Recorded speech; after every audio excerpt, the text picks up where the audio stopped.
Hey, welcome back to my channel. I'm Jess and I started my own virtual assistant business at jessicadoneden.com. Link will be below. In 2016, and I decided that I wanted to put together a whole series of videos to tell you more about what a virtual assistant is, what a virtual assistant does, and maybe inspire you to kind of look into joining us. So I put together a free Facebook group, which is called the Freedom VA, and I'm also going to put the link below. So you're welcome to request to join. In the group, I'm aiming to offer lots and lots of relevant tips, tricks, goodies to help you work out whether being a virtual assistant is the right thing for you, and maybe also to help you to take the right steps in the direction of becoming one. In addition to that, I also offer VA mentoring, which is brand new. I haven't been doing that before. And if you would like to check that out, I'm also going to tell you more about it at the end, but I'll put the link in the description below. So in this video, I really wanted to talk about the kind of skills that a virtual assistant needs. This is a question that I see asked an awful lot. So how do I become a virtual assistant? What do I need to do? What do I need to learn? What courses do I need to do? What qualifications do I need? Okay, first and foremost, this is not a regulated profession. So you could go and you could very easily become a virtual assistant in the next 5 minutes, pick up the phone, call somebody that you know and tell them you're a virtual assistant and you have just become a virtual assistant. That's how easy it is. So there isn't any specific training that you need to do. There isn't any specific services that you have to be offering. There isn't anywhere that you need to be registered to be calling yourself a virtual assistant. So you are free to become a virtual assistant if that's what you wish to become.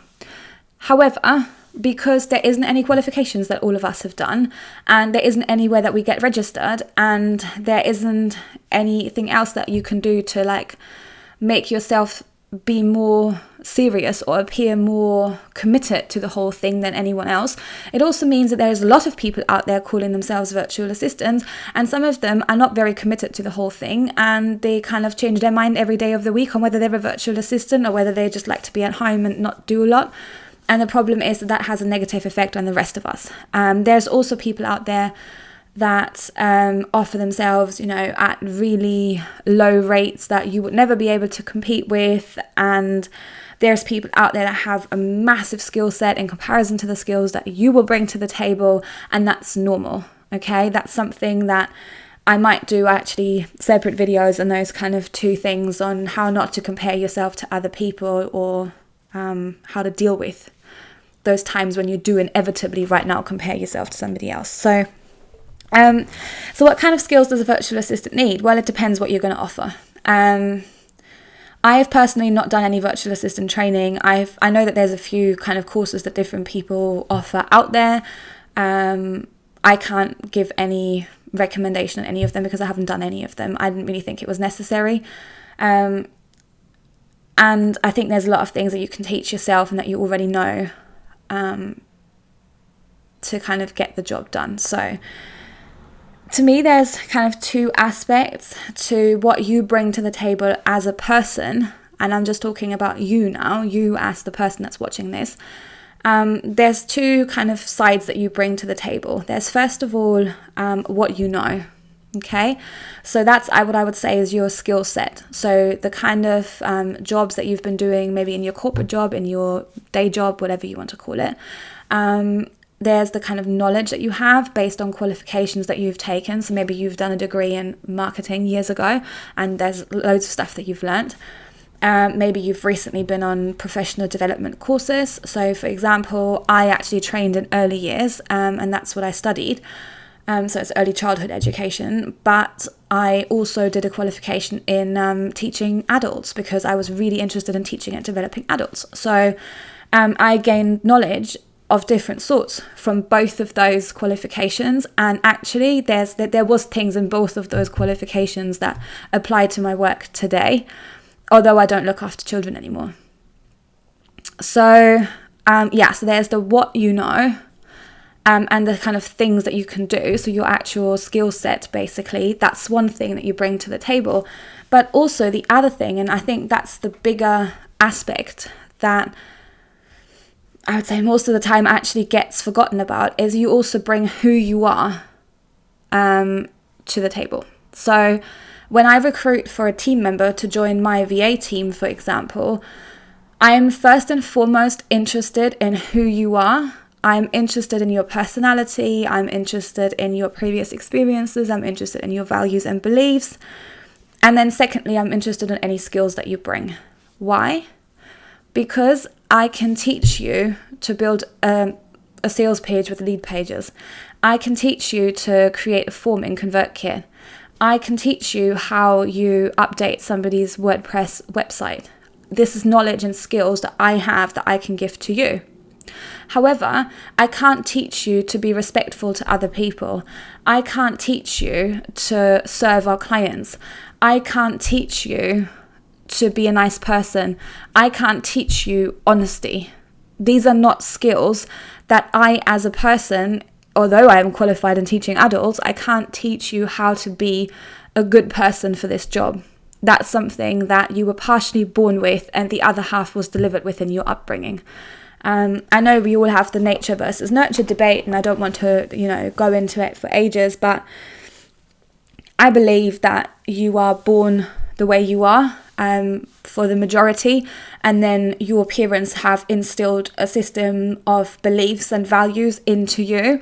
And if you've had good role models in your childhood, particularly to me, your early childhood, then you will, be now a certain kind of person, and that is the person that slightly evolves throughout the course of your life, but that never entirely changes. And that's what I'm interested in. So for becoming a virtual assistant, I find that there are certain people that are really well geared up with the right kind of, personality inside them to do the job really, really well. And then I find that there are people who are entirely unsuitable to be a virtual assistant based on who they are and how they deal with things. And then I find people that have some aspects that are beneficial and some that are kind of sabotaging themselves. So, yeah, I think that's the kind of two aspects that you have to be aware of bringing to the table. So when I, as a client, so I as a business owner, which is what I am, when I look for a new assistant, I like to know about your personality first. So I like to know, I will ask you specifically about your Myers-Briggs personality type. I can put a link below for you if you want. If you haven't done the test before and you want to do it, then you can do it. And that's what I will be asking you about, because I want to know about who you are and who you are deep down inside. And then I'm going to arrange a chat with you. And in that chat, I want to know what you believe in. So one of my favorite questions to ask people is whether they believe the customer's always right. Because this is something that has been instilled in people for years and years. However, it is entirely not true that the customer's always right. However, is it true that you should kind of treat them as if they're right, and you should work on educating the customer, and you should treat them with respect 100%. So these are the kind of little things that are going to make a huge difference to my business, and that's how you see other people, how you respect other people, how you treat other people, and that's what I want to know. Then the next thing that I want to know has also got nothing to do with what you actually know. I want to know what your strengths are and what your weaknesses are, okay? And I have to say that there's nothing wrong. I don't know why people are afraid about talking about their weaknesses, or why people are ashamed of talking about their strengths. I'm impressed when somebody tells me, well, I'm really good at this, and this, and I'm not good at this, and this, because then when I ask them to do something, I will remember, so-and-so said they're not really good at asking for help. So this is a very difficult task. I will make a point of asking them every day if I can help them with something, because then I've opened that discussion and they might not feel so upset that they have to reach out to me and ask me for help. So if I know these things about you, I can work a million times easier with you. There are also strengths that I don't need in my team. So you could be having exactly the same strengths as pretty much all of my other team members, and then I may go for someone else. I may go and choose to work with somebody that brings different strengths to my team. So if I know, I am aware of the fact that I'm very aware of my own strengths and I'm very aware of my own shortcomings. And I know that that's not the same for other people. So if you aren't that kind of in tune with who you are and what you're good at and what brings you joy and what doesn't bring you joy in your everyday life, I do recommend that you spend some time figuring that out. You can try and have a go at it yourself. You can try asking some people that are close to you if you can handle the answer. If you know that one of your weaknesses is that you're emotionally offended when they tell you something, then please do not ask anyone else, because you will just ruin that relationship between you. But alternatively, I need to see what it's called, sorry. Alternatively, you can do this test that I did a little while ago out of interest. Hang on, I'll just get it out. Oh yeah, I did the Gallup Strengths Finder assessment, so I can also see if I can find the link still and put that below as well. But basically, when you do the assessment I did, it's not free. I think I paid about £80 for it or something like that. When you do the assessment, and I don't know if this was like a small one and there's a big one you can do as well, I can't exactly remember, but it gives you, or it gave me, for the one I did, my top 5 themes. So these are the top 5 things that I'm actually good at. They're my strengths, and mine are activator. So I know how to get people to do things, and I know how to make things happen. I know how to take action and get other people to take action. So that's something that I know I'm very good at. My other themes are communication. So I am good at communicating. I am good at turning what I'm thinking about into words. I know how to tell stories, those things. I do get other people talking as well. So I think it was a really handy skill to have as a manager, particularly when something's going on and people don't want to tell you what it is. I always say I can probably weasel anything out of anyone at some point. Positivity, that's my thing. I do not become particularly negative, and if I do, it doesn't last for more than about 20 minutes, and then I'm back to my positive self. If something really bad happens, I might be upset for a day or two, but I can't hold this negativity any longer. And I do say to people, I'm allergic to negativity. So if anyone's interested in doing the VA mentoring with me, I will tell you that I'm not interested in you moaning. I'm not interested in excuses. I'm interested in you taking action and getting yourself out of that situation. And I am positive about the fact that you can do it.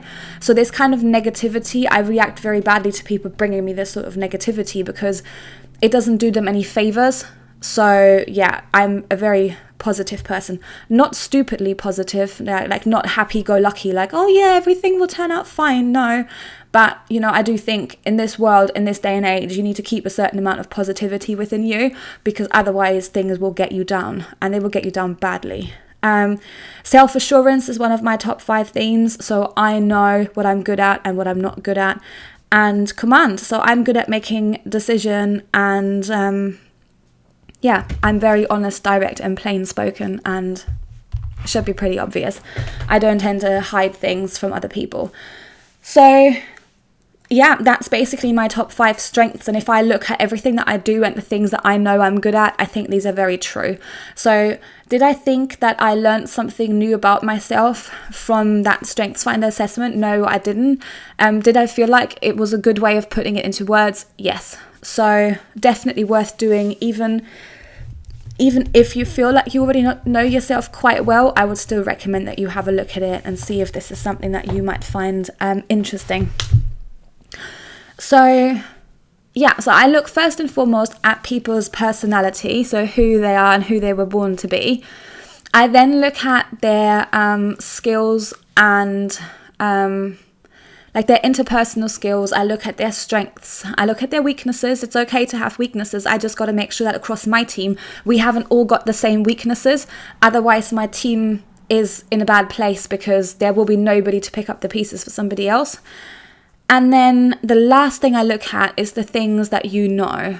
So then I might ask you about the kind of tools that you are able to use online, and whether you understand what email marketing is, or if you've been involved in helping other people with their email marketing, or things like that. But that's actually my last thing I ask people about. And I would say that most of my clients, when they speak to me for the first time, they want to know who I am, what I believe in, whether I am reliable, whether I'm telling the truth, and then they want to know what I can do. And that's the same for you. So when you first go out kind of looking for clients, I would make sure that you are very clear on who you are, how you work, what you believe in, and then you talk about what it is that you actually know, because I don't think that that's the 90% part of it. I think 90% is other things, and then 10% is what you know. So do I think that you need to be doing a VA training course before you can even get started looking for clients? No. Do I think that the VA training courses out there, not knowing any of them, not having done any of them myself, are going to teach you something that you don't already know about the role? No. Do I think that they can give you a lot of value in the sense of possibly building a business or how to, make relationships online? Maybe. But do I think it's essential and you can't do it unless you've done a course? No. Mainly because I haven't and I wouldn't. I've actually invested very little money in courses. I've invested a lot more in coaching. Reason being that we tend to buy a course and then not always follow through. So what's important, what gets you moving and what gets you building a business is taking action and doing that every day and just working to make money. What doesn't necessarily get you results is studying, and then not implementing any of it. So that's why I think courses are great to get you knowledge, but then afterwards you have to actually implement it. So what kind of skills do you have that you can offer to other people? That would be like a really good thing to talk about. So what you need to do is you need to look back within yourself and your previous kind of roles and jobs and think about the kind of things you did every day at your work that you are really good at. Why do people come to you? Do you find people in your office always come to you to ask you to help them with a specific task? What is it, So people at my work knew that I was good at talking to people. So when there was a problem, they would get me to come and talk to the person that had the problem. People at my work knew that I was quite visual. So doing things like displays and stuff like that, they would ask me for ideas and find out how I think it could look or how we could make it look better. People at my work came to me for anything related to tech. So if the camera's not working, the iPad's not working, something's not connecting, they would be in my office and be like, Jess, this isn't working, please help me. So I kind of got the idea of what my strengths are and what other people see I'm really good at through their interactions with me. If they needed something explained because they didn't understand it, they would come to me because they know that I have a way of explaining things to them that helps them to understand even quite complex things fairly easily. So take some time, take a pen and paper and just sit back and reflect on what it is that people come to you for. Is there always people asking you for specific information, asking you for advice? What kind of things are they asking you about? Do you have specific areas of knowledge that you are kind of not really tapping into right now? It doesn't even have to do anything with your job. It could be in your own spare time, We're not just defined by our jobs. So, and those are the things that I would think about. So if there's specific software that you've used in your work, write it down. If there are specific things that you're really good at, write them down. And then think of how can these things that I'm good at be useful to other people in their business. So what's the sort of things that as a result of the things that you have just worked out you can do, what are the things that you can go and offer to other people? So I'm good at fixing tech stuff, so I can offer other people to fix their tech stuff. I'm good at talking to people and solving problems, so maybe I can offer customer service to other people. So I need you to get a little bit creative on turning those things that you enjoy doing, that you are good at doing, turning those into actual skills that you can offer to other people, and then turning those into packages and services that you can sell to other people. Oh, another very long video. I really hope that I always know when I do long videos now because this laptop goes to sleep. I always know that you have skills within you that are really transferable onto pretty much any industry. And I need you to spend some time to tap into what you know about yourself. So I encourage you to do the personality test. I know that there's some people out there that are watching this that are not going to like the idea of it. They're always going to disagree with the result, which is really interesting. It's actually always similar people that disagree with it as well, which is quite funny. But I put the links to the Myers-Briggs kind of similar test at the bottom. And then if you want to have a look at the Gallup Strengths Finder assessment, I'll put that below as well. And then if you are wanting to talk more about being a VA, ask some questions, maybe meet some like-minded people, then you check out my new Facebook group, The Freedom VA, which I'm also going to link up below. And if you are interested in VA mentoring, if you're watching this video early enough, then I'm offering 2 spots for beta testing. So you are welcome to get in touch with me and we can arrange a time to have a chat and see about where you are in your current journey and whether you might be the right person to join me for some mentoring before I offer it out as a product to other people that you can then, buy regularly. If you have a question that you would like me to answer, so if you've been watching more of these videos and you think, oh, I'd really like you to talk about this, then please feel free, send me a message on Facebook, through my website. You will be able to find me on the internet, comment on Instagram, whatever, and ask me whatever question you would like me to answer in a video, and I will try and put it on my very long list, and then I'll speak to you all again soon. Bye.